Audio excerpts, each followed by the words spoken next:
Բարի երեկո հարգելի հետևորդներ, եթերում ABC լուրերի գլխավոր թողարկումն է, ես Գառնիկ Թավյանն եմ, կարևորը նախ համառոտ։ Հայաստանի երկրորդ խոշոր պղնձամոլիբդենային հանքը նոր սեփականատեր ունի, ով է Կոնստանտին Սոկոլովը, ինչու է նրա անունը կապվում TRIP նախագծի հետ և ինչու է Թեղուտի հանքը հայտնվել աշխարհաքաղաքական մեծ խաղի կենտրոնում։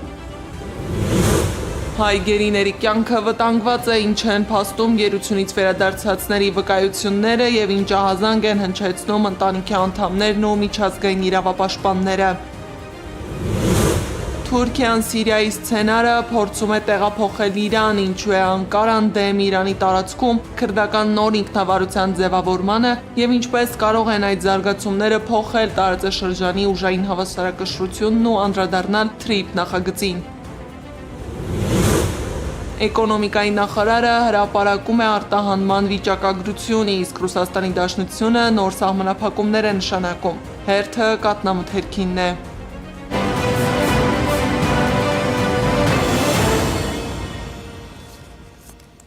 Հայաստանի երկրորդ խոշոր պղնձամոլիբդենային հանքավայրի շուրջ նոր զարգացումներ կա։ Տարիներ շարունակ տեղի են ունեցել սեփականատերերի փոփոխություններ, հանքն ունեցել է $100 միլիոնավոր պարտքեր, անցել է ռուսական բանկի վերահսկողության տակ ու կրկին հայտնվել ուշադրության կենտրոնում։ Այս անգամ ոչ միայն որպես խոշոր արդյունաբերական օբյեկտ, այլև որպես հնարավոր աշխարհաքաղաքական նախագծի ֆինանսական հնարան։ Այս պատմությունը սկսվում է Լոռու անտառներից, բայց դրա հետևանքները կարող են հասնել մինչև Վաշինգտոն, Մոսկվա և ամբողջ տարածաշրջան։ Ով է հանքի նոր սեփականատեր Կոնստանտին Սոկոլովը, ինչպես է նրա անունը կապվում TRIP նախաձեռնության հետ, Սեդա Կյուրեխյանի հատուկ ռեպորտաժում։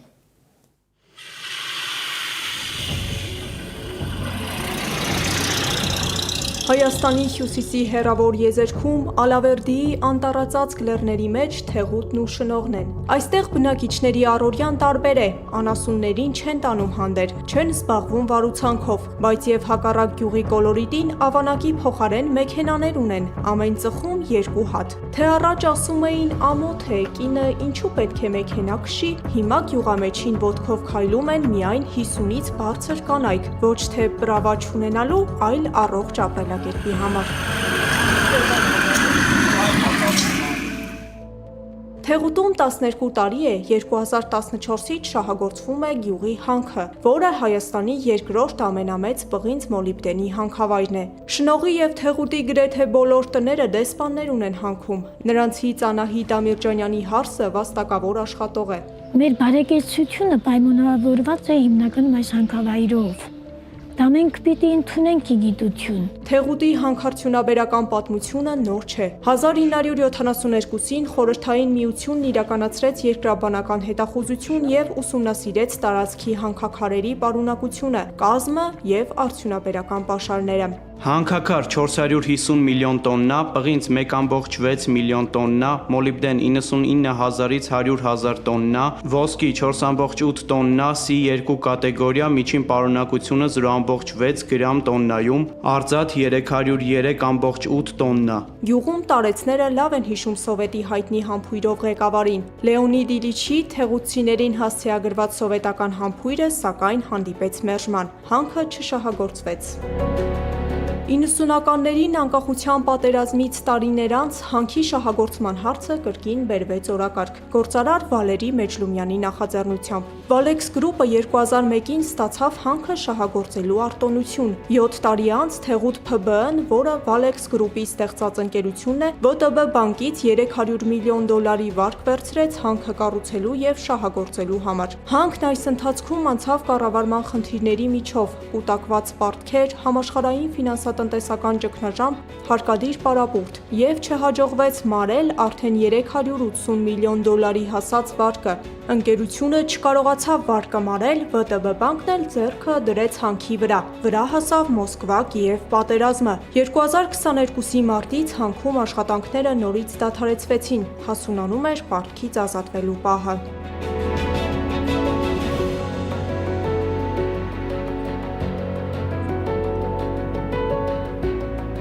Իմ հետևում 300 մետր հեռավորության վրա Թեղուտի հանքն է, որը նոր սեփականատեր ունի՝ Կոնստանտին Սոկոլով։ Այս մասին հայտնի դարձավ մեկ շաբաթ հետո այն հայտարարությունից, որ նույն անձը Trip Plus առևտրային հիմնադրամի ղեկավարն է։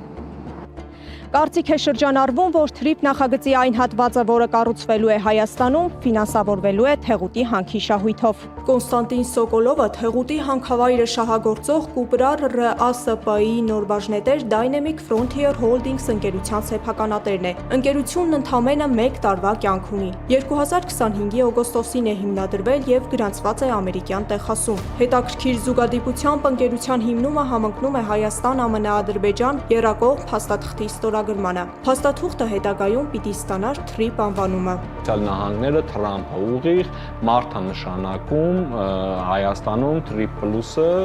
իրականացնելու համար եւ դրան զուգահեռ նույն անձնավորությունը ձեռք է բերում նաեւ Թեղուտի հանքերը։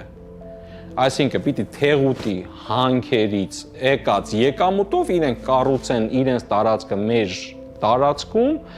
եւ շահագործեն դա։ Եվ թե մենք դրանից պիտի ստանանք, չգիտեմ, ընդամենը մի 26% շահույթ այդ տարանցիկ ճանապարհից։ Պետերբուրգում ծնված գործարարը, որ 21 տարեկանում է մեկնել Միացյալ Նահանգներ, ունի մտերմիկ հարաբերություններ թե ամերիկյան, թե ռուսական քաղաքական ու բիզնես էլիտաների հետ։ Ամերիկյան մամուլը նույնիսկ գրեց, որ Սոկոլովը նախագահ Թրամփի ընտրական շտաբի հովանավորներից է 11 միլիոն դոլարի նվիրատվությամբ։ Իսկ ինչ ակտիվների է տիրապետում Սոկոլովը Հայաստանում։ Վիճակագրությունը պատկառելի է, հիմնականում ռուսական։ 2024-ին Սոկոլովը ձեռք է բերել Viva Armenia ընկերության 20%-ը, որի մեջ մտնում է Ovion, նախկին Ռոստելեկոմը։ Իսկ Թեղուտի հանքը նրա ձեռքի տակ է անցել ռուսական ՎՏԲ բանկից։ Ռուսական պետական ընկերություններին ամերիկյան նախագծում ուղղակիորեն ներգրավելու փոխարեն Սպիտակ տունը ֆինանսական լծակները դրել է այն անձի ձեռքը, որը կարող է արդյունավետորեն շփվել ինչպես ամերիկյան, այնպես էլ ռուսական էլիտայի հետ։ Պնդում է փորձագիտական շրջանակը։ Եվ վաճառքները այդպիսի ակտիվների առանց Ռուսաստանի, իշխանության, ասենք ասենք, դաբրոների չի լինում։ Այսինքն ինքը այն անձն է, որը Միացյալ Նահանգներ Ռուսաստան, այսպես կոչված ստվերային, ըստ էության պայմանավորվածությունների էլեմենտներից մեկն է։ Գումարում ենք սրան Ռուսաստանի շատ զուսպ վերաբերմունքը Trip-ին, չէ՞,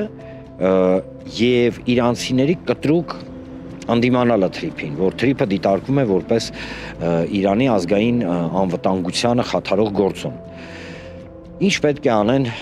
ամերիկացիները։ Պետք է փորձեն դուրս գալ պայմանավորվածության հիմնական խաղացողների հետ։ ՎՏԲ Սոկոլով գործարքի միջնորդը Թեղուտի հանքի գնման գործընթացում Կուպրար ՌԱ-ն է, որ այս տարվա փետրվարին է հիմնադրվել Հայաստանում։ Ընկերության ղեկավար Սերգեյ Վիրաբյանը նշում է, ինքը կարճ ժամանակահատված է ղեկավարել նորաստեղծ ընկերությունը։ Կուպրար ՌԱ-ի սեփականատերը, որ ընթացքում եք եղել, կարճ ժամանակահատված է, չէ՞ եղել։ Այո, մայիս ամսին։ Իսկ ընկերությունը հիմնադրվել է երբ։ Փետրվարին։ Փետրվարին է հիմնադրվել, փետրվարից մինչև մայիս եղել եք դուք։ Մինչև հուլիս, այո։ Հասկացա։ Իսկ ՎՏԲ բանկի Փետրվարից չեմ եղել։ Փետրվարին ասում եք ընկերությունն ա, բայց հարցերը կոռեկտ չեք տալիս։ Կներեք, էլի ես հիմա չեմ կարող, հետո զանգարեք խոսանք, հիմա մարկացեք ինձ։ Վիրաբյանը հաստատում է, ՎՏԲ բանկից ինքը անձամբ է վերցրել պարտքը, ապա անձամբ վաճառել է մեկ այլ ընկերության, բայց հերքում թե գնորդ կողմը Սոկոլովի կազմակերպությունն է եղել։ Առաջին անգամ երբ եք կապ հաստատել Կոնստանտին Սոկոլովի հետ ու ինչու եք Ես ոչ մի կապ չեմ հաստատելով, ասում որ ես իրան եմ վաճառել։ Սոկոլովի արխիվներում Թեղուտի մասին այս տարվա ապրիլին է հիշատակվել։ Նշվում է, որ գործարարը ապրիլի դրությամբ շարունակում է ՎՏԲ-ի կողմից սանկցիաների տակ գտնվող հանքի գնման գործընթացը։ Մնում է գլխավոր հարցը։ Թեղուտ ՓԲ-ն շարունակում է արդյոք շահագործել հանքավայրը։ Պատասխանող չկա ոչ հանքավայրից, ոչ էլ կառավարությունից, բայց մեր տեսախցիկը հուլիսի 21-ին ֆիքսեց, որ հանքավայրում աշխատանքը եռում էր։ Պարզվում է, Հայաստանի իշխանությունը 3 տարի առաջ 2023-ի օգոստոսին թույլատրել է ռուսական բալանսի տակ անցած Թեղուտ ՓԲ-ին մինչև 2031 թվականը հանքում աշխատանքներ տանել, հանքանյութ արդյունահանել, իրացնել։ Սեդակ Յուրեղյան, Մհեր Դավթյան, Տարոն Ղանդիլյան եւ Աշոտ Բարբարյան, ABC Media։ Եթե Թեղուտի պատմությունը ցույց էր տալիս, թե ով կարող է ֆինանսավորել տարածաշրջանային նոր նախագծերը, ապա հաջորդ հարցն այն է, թե ով է ապահովելու դրանց անվտանգությունը։ Փորձագետների համոզմամբ թրիփի շուրջ զարգացումները չեն սահմանափակվում տնտեսությամբ։ Դրանք առնչվում են նաև Իրանի, Թուրքիայի եւ ամբողջ տարածաշրջանային ուժային հավասարակշռությանը։ Ինչու են այսօր զուգահեռներ տանում Սիրիայի եւ Իրանի միջև եւ ինչ դեր կարող է ունենալ այս ամենում թրիփը, ռեպորտաժում։ Թուրքիան Սիրիայում կիրառված մարտավարությունը փորձում է տեղափոխել Իրանի ուղղություն։ Տարածաշրջանային զարգացումները վերլուծող մի քանի փորձագետներ նման գնահատականներ են հնչեցնում, նշելով, որ եթե այդ սցենարը կյանքի կոչվի, կփոխվի ոչ միայն Իրանի անվտանգային միջավայրը, այլև տարածաշրջանում ուժերի ներկայիս հավասարակշռությունը։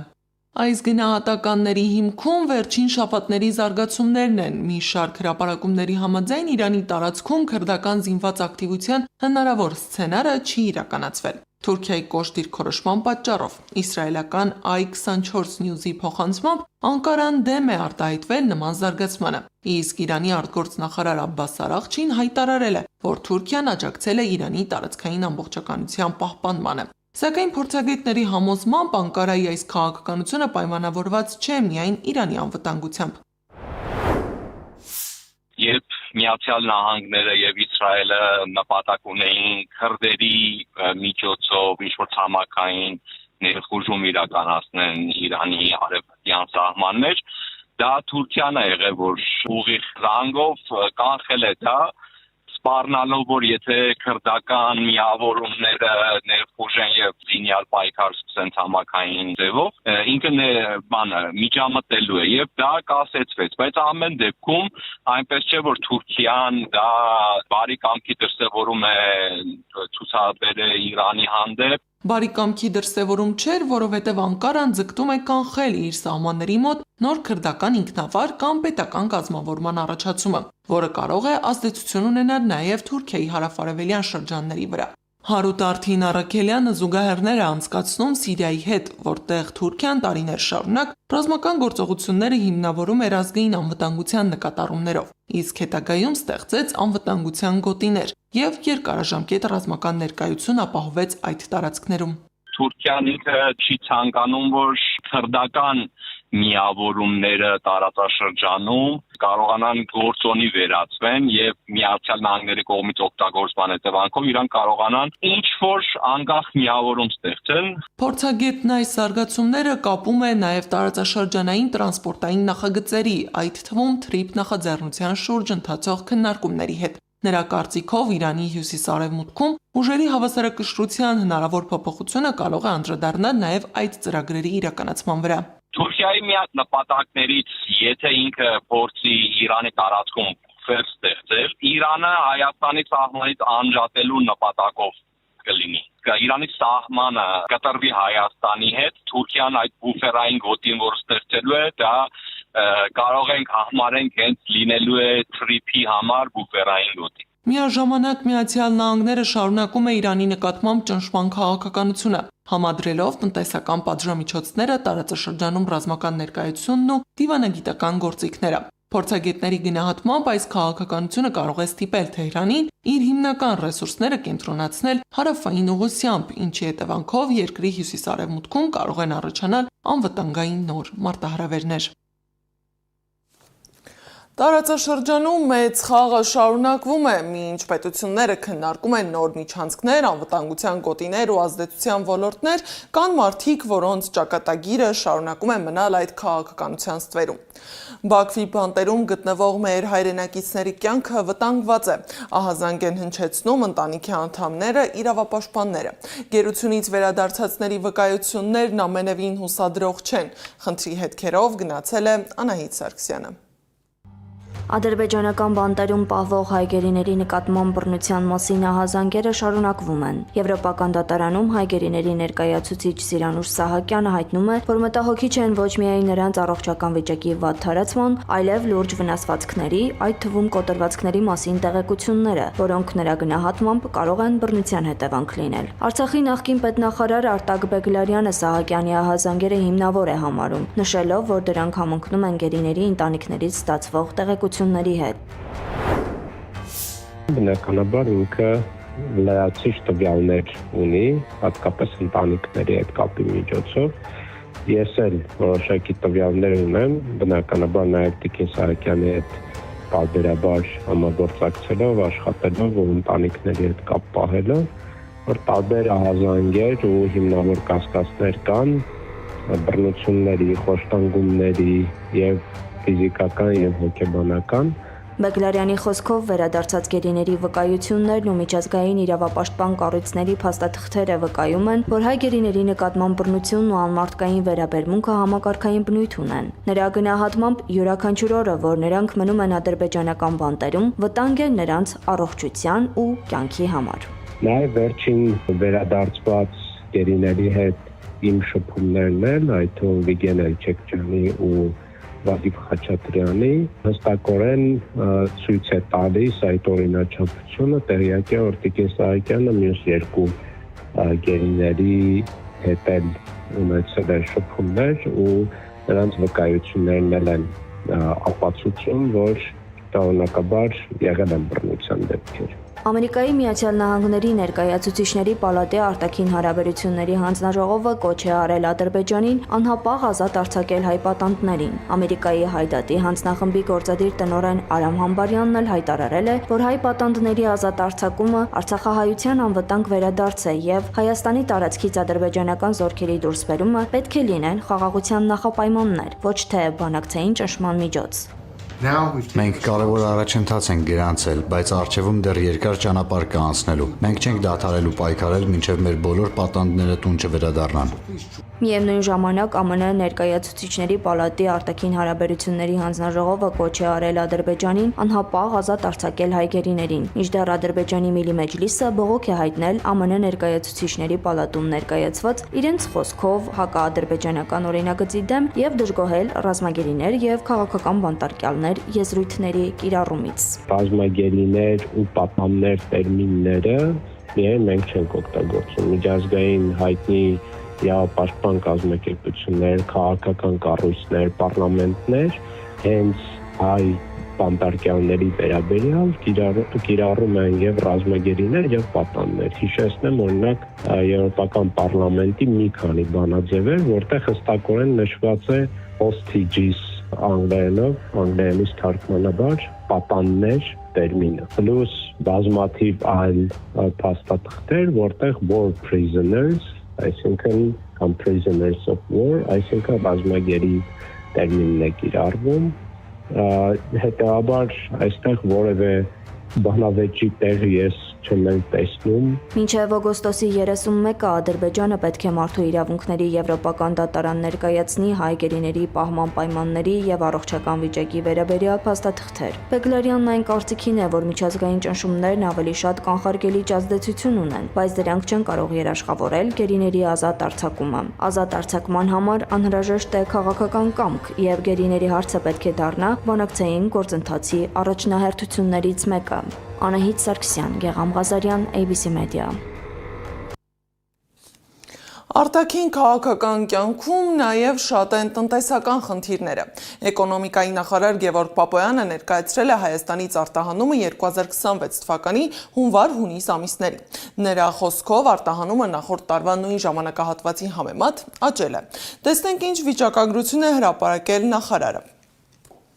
Հայաստանից արտահանումը 2026 թվականի հունվարից հունիս ամիսներին։ Չինաստան 83.4%, Հնդկաստան 81.3%, Եվրոպական միություն 80%։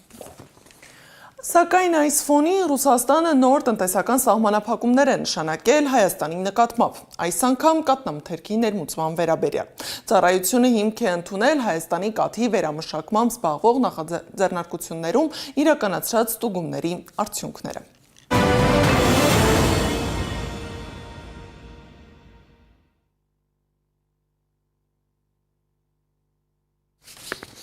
Ձերբակալել են Գագիկ Ծառուկյանին պատկանող Երևանի Արարատ գինու, կոնյակի և ողու գործարանի տնօրեն Արման Դավթյանին։ Քննչական կոմիտեն նրան մեղադրում է առանձնապես խոշոր չափի հարկեր չվճարելու համար։ Քննչական կոմիտեն միջնորդություն է ներկայացրել դատարան։ Այս գործի վերաբերյալ նոր քրեական հետապնդում են հարուցել Գագիկ Ծառուկյանի նկատմամբ։ Ծառուկյանի հարցաքննությունը տևել է ավելի քան 12 ժամ։ Փաստաբանը մանրամասներ է ներկայացրել։ Նախորդ առերեսման ապօրինությունները շարունակվում են այսօր, ավելի նոր ուժով, ավելի նոր, այսպես ինտուզիազմով, որովհետև ըստ էության կրկին անգամ մենք ականատես եղանք, թե ինչպես է սահմանափակվում պարոն Ծառուկյանի արդյունավետ պաշտպանության իրավունքը, մի քիչ ավելի տենց զավեշտալի բան ասեմ, մենք միջանցքում նկատեցինք, որ եղբայրները ճամպրուկներով էին եկել ու կարծում եմ, որ պետքա մեկնեին Հայաստանի Հանրապետությունից ու դրանով պայմանավորված վարույթ իրականացնող մարմինը երևակայի, ես կարող եմ այդտեղ ողջամիտ եզրանք գամ, որ ջանք չէին խնայում հապշտապ ավարտել այդ առերեսումները, չգիտեմ, դուք կարող եք ստուգել Զվարթնոց օդանավակայանի այդ չվերթների ցուցակի եւ կարծում եմ այնտեղ հաստատ կտեսնենք մի հատ չվերթ, որ այս մոտավոր այս ժամերին էր։ Հետևաբար բոլոր հնարավոր ու անհնար մեթոդներով կրկին անգամ սահմանափակեցին մեր հարցեր տալու իրավունքը, իրենց համար ակնհայտ է, որ ցանկացած պահի մեր տակտիկայով, մեր հավաքած հարցերը, եթե մենք տանք վարույթ իրականացնող մարմինը չի կարող ոչ մի բան անել ու օբյեկտիվ իրականությունը բացահայտվելու է։ Դատարանը վերացրել է Դավիթ Ղազինյանի կալանքը և չի կիրառել որևէ այլ խափանման միջոց, նրան ազատ են արձակել նիստերի դահլիճից։ Նա հայտարարել է, որ այնինչ կատարվում էր դատարանում իրավագիտություն չէ, բայց համոզված է այնպիսի երկիր ենք ունենալու, որտեղ այդպիսի տեսարաններ չեն լինելու։ Ազատազրկված մարդիկ քաղաքական պատճառներով, չգիտեմ, այս դատախազները այդ վիճակում բանա խոսում, նայում ես աչքերի մեջ, ախր դա իրավագիտություն չի, ես էլ եմ այդտեղ սովորել, էլի։ Այնպես որ ունեմ համոզմունք, որ շատ արագ եւ խիստ անհրաժեշտ է եւ պետք է բրցնենք։ Ուժեղ Հայաստան դաշինքի ցուցակով ընտրված պատգամավոր Հայկ Սուքիասյանը ևս ազատ է արձակվել դատարանի դահլիճից։ Դատարանը վերացրել է նրա նկատմամբ կիրառված խափանման միջոց տնային կալանքը։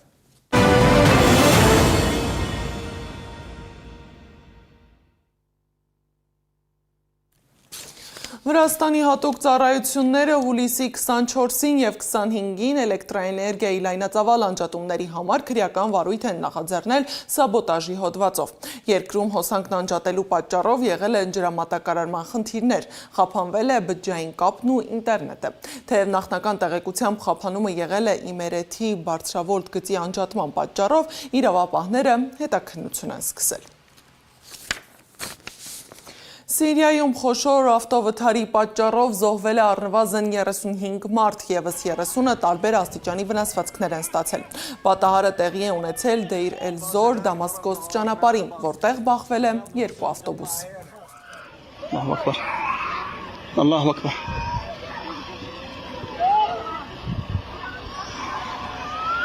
ակբար։ La ilahe illallah. La ilahe illallah. La ilahe illallah. La ilahe illallah. Հնդկաստանի կրթության նախարարը հրաժարական է տվել պաշտոնից բողոքի զանգվածային ցույցերի և քաղաքական ճնշման ֆոնին։ Դժգոհությունների պատճառը քննությունների, մասնավորապես բժշկական բուհերի ընդունելության թեստերի արտահոսքն ու կազմակերպական խնդիրներն են։ Նախարարն իր հրաժարականի դիմումն արդեն ուղարկել է վարչապետ Նարենդրա Մոդիին։ Միջազգային լուրերը ռեպորտաժում։ Իրանի Իսլամական հեղափոխության պահապանների կորպուսը հայտարարել է Պարսից ծոցում գտնվող ԱՄՆ ռազմական օբյեկտները կրկին թիրախավորելու մասին։ Իրանական աղբյուրները գրում են, որ թիրախավորվել են Բահրեյնի, Քուվեյթի և տարածաշրջանի մյուս երկրների ռազմական ենթակառուցվածքները։ Հարվածները հիմնականում իրականացվել են հրթիռներով ու անօդաչուներով, նշում են տեղական լրատվամիջոցները։ Իսրայելի վարչապետ Բենյամին Նեթանյահուն հուլիսի 27-ին կմեկնի Վաշինգտոն, իսկ հուլիսի 28-ին նրան կընդունի ԱՄՆ նախագահ Դոնալդ Թրամփը, գրում է մամուլը։ Սա երկու առաջնորդների առաջին անձնական հանդիպումն է Վաշինգտոնի եւ Թեհրանի միջև փետրվարին սկսված հակամարտությունից հետո։ ԱՄՆ նախագահ Դոնալդ Թրամփը հայտարարել է, որ իր համոզմամբ Չինաստանն ու Ռուսաստանը ռազմական աջակցություն չեն ցուցաբերում Իրանին։ Նրա խոսքով, եթե այդ երկրներն իսկապես ռազմական աջակցություն ցուցաբերեին Իրանին, դա կվնասեր հենց նրանց։ Վլադիմիր Զելենսկին պատրաստակամություն է հայտնել հանդիպել Թրամփի հետ։ Ես պատրաստ եմ գալ Օվալաձև աշխատասենյակ կամ Մարալագո խաղաղության համաձայնագրի շուրջ բանակցություններ վարելու։ Դա կախված է Թրամփից, ասել է նա։ Նա նաև հայտարարել է, որ իր կարծիքով Խորհրդային Միությունը Միացյալ Նահանգների համար ամենավտանգավոր հակառակորդն է, ընդգծելով, որ եթե Ռուսաստանը կրկին վերածվի Խորհրդային Միության, ապա Միացյալ Նահանգները ստիպված կլինի միաժամանակ դիմակայել եւ Չինաստանին եւ Խորհրդային Միությանը։ Իսպանիան անտառային հրդեհների պատճառով ակտիվացրել է ԵՄ քաղաքացիական պաշտպանության մեխանիզմը եւ խնդրել մասնագիտացված 4 հրշեջ ինքնաթիռ։ Հունաստանն արդեն արձագանքել է առաջարկելով երկուսը։ Մադրիդի ինքնավոր համայնքում եւ Ավիլա նահանգում հայտարարվել է արտակարգ դրություն, տարհանվել է շուրջ 11500 մարդ, իսկ երկրի մեծ մասում հրդեհի վտանգը շարունակում է մնալ չափազանց բարձր։ Հնդկաստանում առնվազն 13 մարդ, այդ թվում 1 երեխա է մահացել քարաթափման հետևանքով։ Դանիայում տեղի է ունեցել միջնադարյան մարտերի աշխարհի առաջնությունը։ 30 երկրի 600 մասնակից մենամարտել են երկաթե զրահներով միջնադարի ոգուն համապատասխան։ Միջոցառումն անցկացվել է Դանիայի 15-րդ դարի ամրոցում՝ Սպոտրուպում։ Այս մասշտաբային իրադարձությունը համախմբում է հարյուրավոր մարտիկների ամբողջ աշխարհից եւ ուղեկցվում ավանդական միջնադարյան փառատոնով։ Ամերիկայի Միացյալ Նահանգների գյուղերից մեկում մարջն այցելել է գրասենյակ, ինքնուրույն բացել դուռը, այսուայն կողմ նայել ու հանգիստ թողել հեռացել։ Անահիտ Սարգսյան, Գեղամ Ղազարյան, ABC Media։ Այս ժամի համար նախատեսել էինք այսքանը, շարունակեք հետևել մեզ սոցիալական բոլոր հարթակներում կամ այցելեք մեր պաշտոնական կայք 3w.abcmedia.am։ Մենք կհանդիպենք երկուշաբթի ժամը 12-ին, շնորհակալություն ուշադրության համար, հաջողություն։